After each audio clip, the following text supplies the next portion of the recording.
Mi esposa me dejó por mi socio el día que cumplimos 15 años de matrimonio. No fue una discusión explosiva. No hubo gritos ni platos rotos. Solo una maleta en la puerta y una nota breve: lo siento. Javier. Carlos me entiende mejor. Javier soy yo. ¿O era yo? El hombre que había construido una empresa de importación desde cero en Barcelona. Con manos callosas y noches sin dormir.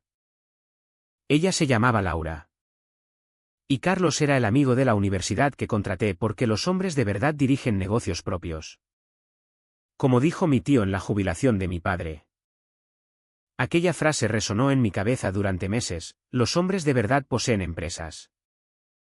Mi padre la repitió como un mantra. Y yo la creí.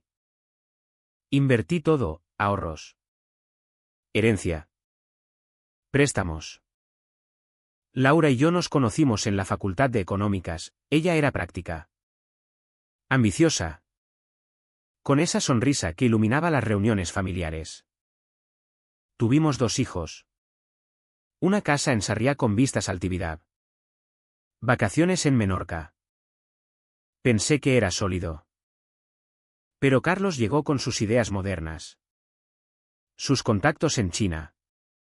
Y poco a poco se instaló en nuestra vida. Cenas de negocios que se alargaban. Viajes juntos a ferias en Madrid. Yo confiaba. La confianza es el peor error de un hombre como yo. Cuando encontré los mensajes en su teléfono, porque sí. Revisé. Impulsado por una sospecha que me carcomía. No lloré. Me senté en la cocina, bajo la luz fría del fluorescente. Y leí uno tras otro. Fotos. Planes de futuro. Burlas hacia mí: el pobre Javier sigue pensando que controla todo. Uno en particular me heló: cuando firmemos los nuevos contratos. Podremos empezar de cero. Contratos de mi empresa. No solo me quitaba la mujer, me quitaba el negocio que había levantado con sudor. Los llamé esa misma noche. Laura contestó. Voz temblorosa. Es mejor que hablemos en persona. Vinieron los dos. Como si fueran una pareja consolidada. Carlos con su traje impecable. Laura evitando mi mirada. Me dijeron que llevaban 1 año. Que era inevitable. Que yo estaba siempre trabajando. Ausente. Que Carlos la hacía sentir viva. Yo escuché en silencio, notando cómo Carlos evitaba mencionar la empresa. Pero yo sabía, había visto las transferencias sospechosas. Los emails sobre reestructuración. Planeaban apartarme. Diluir mis acciones con nuevos inversores que él traería. ¿Y los niños?, pregunté. Laura dijo que los llevaría ella. Que yo podría ver los fines de semana alternos. Carlos añadió: no dramatices. Javier. Somos adultos. Adults. Como si robarle la vida a alguien fuera un trámite. Salieron.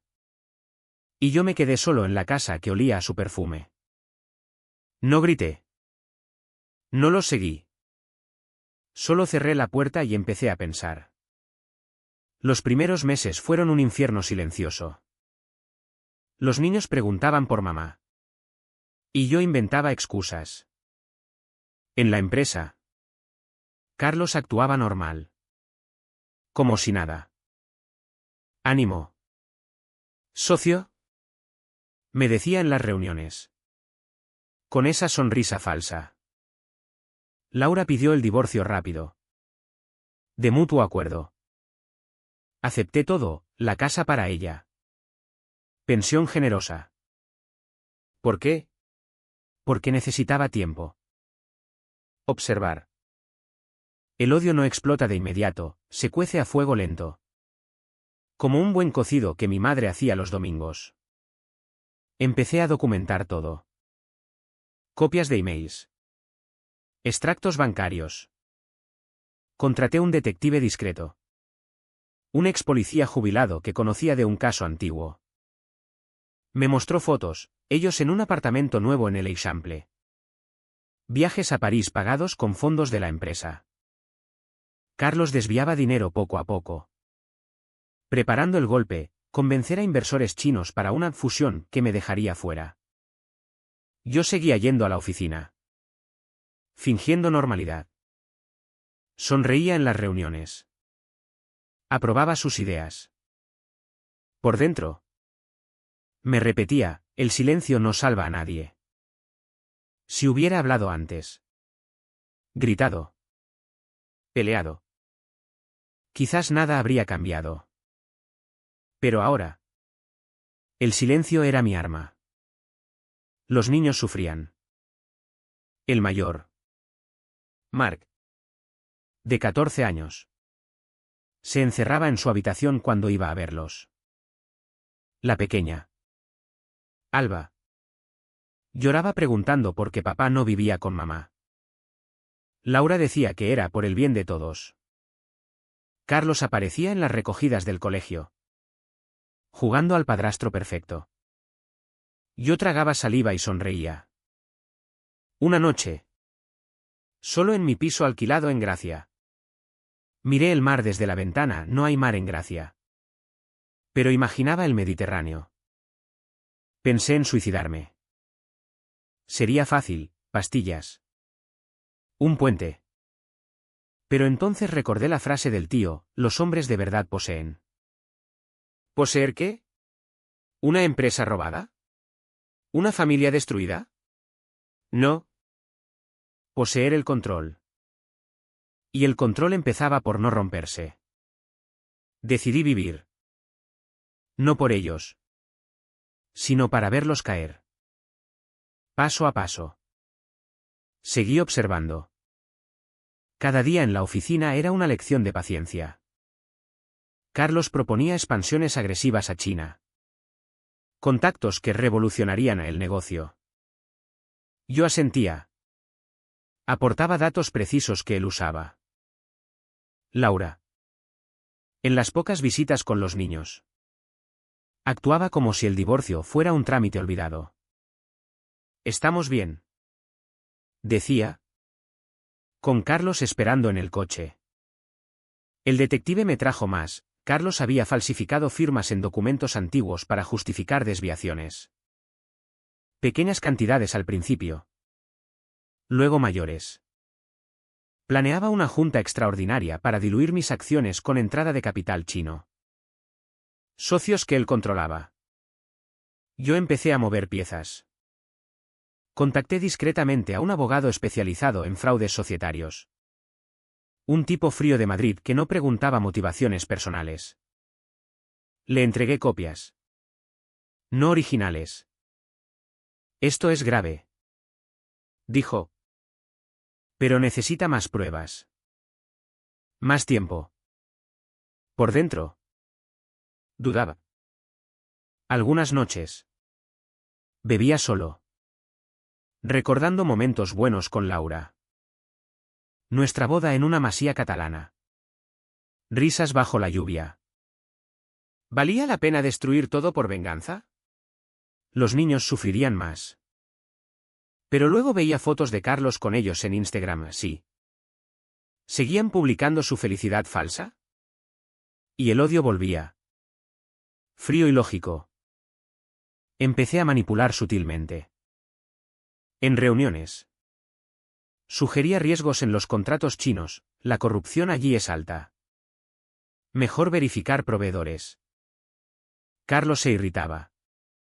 Pero no podía contradecirme delante de otros. Sembraba dudas en los empleados leales a mí. Comentarios casuales sobre gestión irresponsable. Laura pidió más dinero en la revisión del divorcio. Por los niños. Acepté. Pero registré todo. El detective descubrió que gastaban en lujos, un coche nuevo. Viajes. Fondos de la empresa. Un día. Mark me confesó, mamá y Carlos discuten mucho por dinero. Sonreí internamente. Las grietas empezaban. Yo cambiaba. Dormía poco. Comía mal. Amigos decían que estaba más delgado. Más serio. Dejé el fútbol los domingos. Las cervezas con colegas. Todo era cálculo. Me convencí, imitar su traición no era perder humanidad, era justicia real. La ley falla con los listos como Carlos. Contacté a un viejo proveedor chino que había descartado por ético. Le ofrecí información sobre los planes de Carlos. A cambio, detalles de sus negociaciones paralelas. El precio, aislamiento. Perdí peso. Amigos. Los niños notaban mi distancia. Pero continuaba. La junta se acercaba. Carlos aceleraba. Convencido de victoria. Yo preparaba contraataque. El abogado reunió pruebas suficientes para denuncia por apropiación indebida. Pero esperé. Quería más daño. Empecé a filtrar rumores anónimos a inversores potenciales, inestabilidad interna en la dirección. Algunos retrocedieron. Laura notaba tensión. ¿En una visita? Preguntó, ¿estás bien? Javier. Pareces diferente. Respondí, sobreviviendo. Vio peligro en mis ojos. Pero lo ignoró. Manipulé emociones. Envié anónimamente a Laura capturas de mensajes de Carlos con otra mujer. El detective encontró una aventura paralela en China. Ella confrontó. Discusiones que Margo yo. Carlos se nervió. Errores en propuestas. Yo corregía públicamente. Ganando crédito con empleados.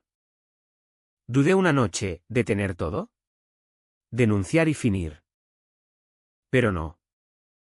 El daño era profundo, merecían equivalente. Activé fase 2, contacté a Hacienda con pistas de evasión fiscal en operaciones chinas de Carlos. Investigación lenta. Pero paralizaría. Precio personal, insomnio crónico. Terapia secreta. El terapeuta dijo, esto te consume. Respondí, mejor yo que ellos libres. Los niños, Alba dibujó familia rota en colegio. Culpa me golpeó. Pero seguí. Carlos propuso compra de mis acciones para simplificar. Reí internamente. Acepté reunión. La reunión fue en oficina. Neutral. Carlos ofreció precio bajo. Por amistad pasada. Dije que lo pensaría. Esa semana.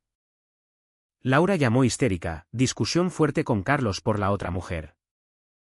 Me mintió también. Ironía no se me escapó. Usé eso. Envié más pruebas a ella. Anónimamente. Dudó de él. En empresa. Presenté informe alternativo, riesgos altos en expansión china. Propuestas conservadoras. Consejo dividido, algunos me apoyaron. Hacienda citó a Carlos por irregularidades. Negó. Pero estrés visible. Yo observaba desmoronamiento. Carlos bebía más. Errores. Laura pidió reconciliación temporal conmigo por niños. Rechacé fríamente. Precio, humanidad erosionada. Disfrutaba su sufrimiento. ¿Quién era yo ahora? Activé golpe, abogado presentó denuncia. Policía registró oficina.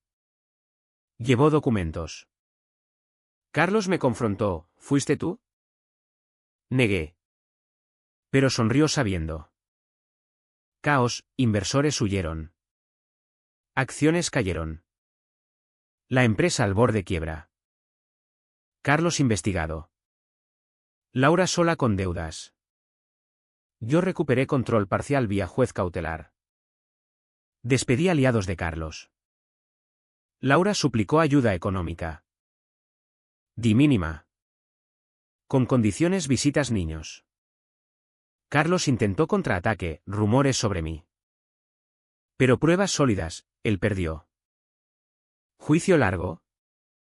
Pero ganó causa. Carlos condenado a administración desleal. Pena suspendida pero ruina financiera. Laura divorciada de nuevo. Arrepentida tarde. Yo reconstruí empresa. Más pequeña pero mía. Niños volvieron gradualmente. Mark entendió parte, papá luchó. Pero yo cambiado, confianza rota forever. Frialdad permanente. Años después. Empresa estable. Niños adultos. Distantes pero presentes. Carlos emigró. Arruinado. Laura sola. Trabaja precario. Yo miro más real desde nueva casa. Venganza completa. ¿Valió la pena? ¿O solo probé que el silencio nunca salva? ¿Y la venganza tampoco?